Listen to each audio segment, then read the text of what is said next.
Prathama, Dvitiya, Tritiya, Chaturtha, Mandra, Atiswara and Krushna. The first four swaras, Prathama to Chaturtha, are named as numbers, while the other three swaras have descriptive names such as Mandra, which is lower, Atiswarya is still lower, and Krushta, which we get from the dhatu Krush. These were named according to their qualities and appear to be later additions. The complete Saptaka, the collection of 7 notes and equivalent to the Western octave of the later era, thus included Krushna, Prathama, Dvitiya, Tritiya, Chaturtha, Mandra and Atiswarya in this order, which indicates that Samavedic swaras were sung in a descending order. Descending, upar se niche. Mandra is known as the Panchama swara, Shashtha, Atiswarya and Saptama Krushna. Now, a parallel may be drawn between the Sama swaras and the classical music notes of the later era. Naradiya Shiksha says that the first swara of the Samagana is the Madhyama swara of the bamboo flute. Ya Samaganam Prathama sa Venor Madhyama swara. Yo Dvitiya sa Gandharaha, Tritiya Swarshavasmitaha, Chaturthaha Shadja Ityahu Panchamo Dhaivato Bhavet. Shashtho Nishado Vigneyaha Saptamaha Panchama Smitaha. Acharya Patanjali in his Mahabhashya mentions 1000 different traditions or schools of Samaveda, of which 13 are listed in the Jaiminiya Grihya Sutra and Samatarpana, of which only 3, namely Jaiminiya, Kauthuma and Ranayaniya Shakha, exist today. Each Shakha has its own peculiar style of singing. In the present times, traditional experts of 3 living Shakhas of Samaveda are located in various parts of India. The Jaiminiya Samagas are based in Kerala and Tamil Nadu. The Kauthuma Samagas have 2 traditions, namely Prachina and Navina Paddhati. The present Kauthuma Samagas also are characterized by their 2 distinct styles, namely Gurjara Paddhati and Madra or Dravida Paddhati. They are most widespread among the 3 Shakhas and are based in Tamil Nadu, Karnataka, Maharashtra, Varanasi, Rajasthan and Gujarat. The Ranayaniya Shakha is predominant in North Karnataka and Andhra Pradesh and Varanasi. Now, these are all based on my personal interfaces with Samagana experts across India. First-hand information received from the practicing Samagas of all Shakhas have revealed, perhaps for the first time, a set of remarkable connections of Samagana with the present-day music. The swaras Sa, Ri and Dha can be clearly identified from the Sama singing of Jaiminiya Samagas of Kerala.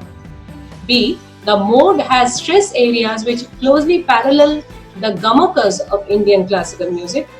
C. Some of the swaras used by Tamil Jaiminiyas are moved in ascending and descending order in a manner that closely resemble the technique of Meel in Indian classical music. D. The swaras Sa, Ri, Komalga and Ma can be clearly identified from the Sama singing of Kauthuma Samagas of Madhra Paddhati.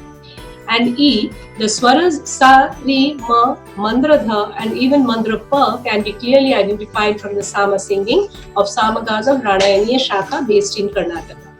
However, as Sama singing has passed on to us in an oral tradition, modification is inevitable.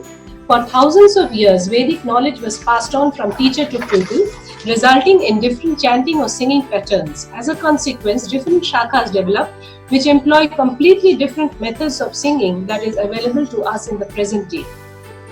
Thus, a single sama is sung in different manner in different shakhas, resulting in the absence of a unified, consistent method of singing.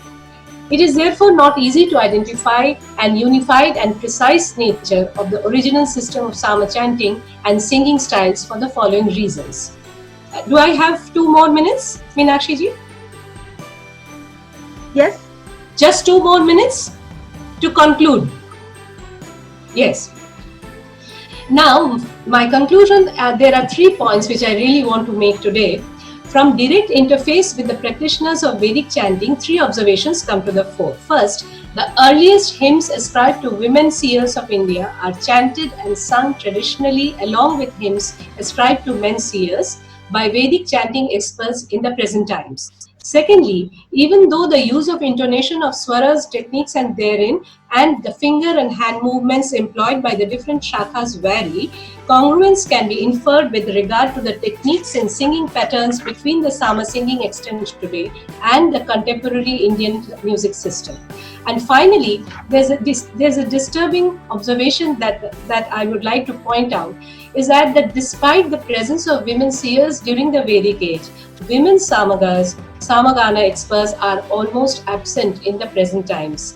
From the first-hand information gathered from the Samagas of Jaiminiya, Ranayani and Gautama schools, it appears that there is no woman Sama singer in the present day, and none could be recalled from the recent past. In an age-old tradition where women in the Vedic ages had the freedom to become Brahmavadinis or seers, evidently they were not allowed to learn, chant or sing Vedic hymns in the later times for several centuries.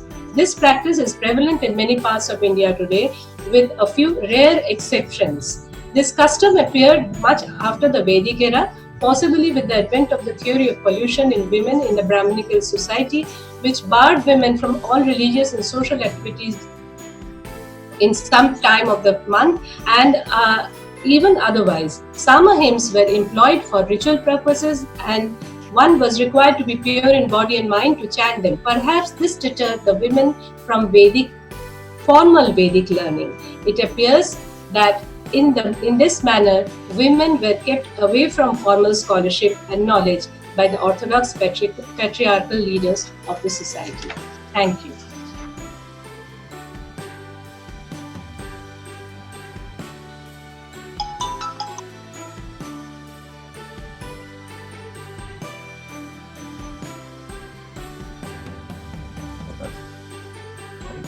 Thank you very much, Dr.